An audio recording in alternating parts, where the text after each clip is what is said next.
ભાઈ કુંડિયાએ એક એવું સ્ટેટસ જોયું કે એક ભૂવો મરી ગયો, એની નનામી કાઢીને જતા હતા, તો એક રાવળદેવ ડાકલું વગાડતા હતા એવું એને સ્ટેટસ જોયું. એટલે વિડીયો એકદમ શેર કરી દો, કેમ કે જે જીવરાજભાઈ કુંડિયાએ જે સ્ટેટસ જોયું છે, સ્ટેટસ એને મજા આવી ગઈ સ્ટેટસમાં જીવરાજભાઈ કુંડિયાને, કે ભૂવા એક જાતા હતા નનામી લઈને ભૂવાની, તો એની આગળ ડાકલું વગાડતા જતા હતા. એટલે એને બહુ મોજ આવી ગઈ ને વિડીયોને એકદમ શેર કરો ને જીવરાજભાઈ કુંડિયા શું બોલી રહ્યા છે જે ભૂવા વિશે, કે ભૂવો મરી ગયો ને આગળ જતા આગળ વ્યક્તિઓ બધા ડાકલા વગાડતા એની નનામી લઈ કરીને શમશાન બાજુ જતા હતા. એટલે મેલડી હાઈરે હોય એમ સમજી લેવાનું, ભૂવો મર્યો ને એની હાઈરે મેલડી હોતી હોય.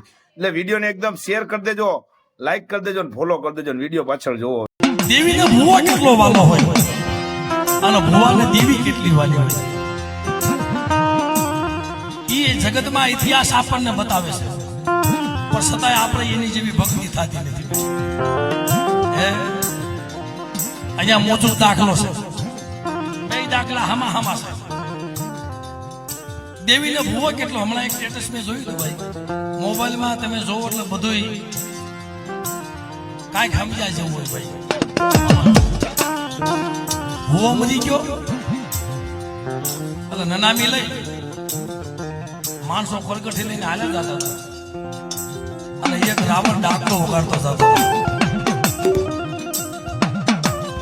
જયારે મેરડી નો ભૂવો મરે ને એટલે શમશાન સુધી મેરડી એને મૂકવા જાય. તમે કદાચ જોયું છે.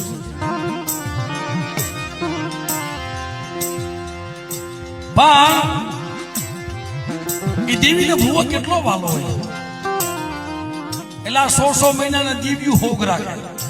માણા 1 મહિનાનો તો માન રાખે, 12 દિવસનો ખાલી હોગ માણા રાખે.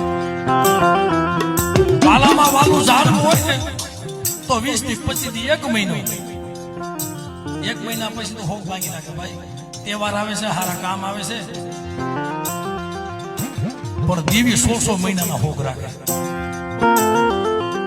આવા ઇતિહાસ છે, નથી એમ નહીં.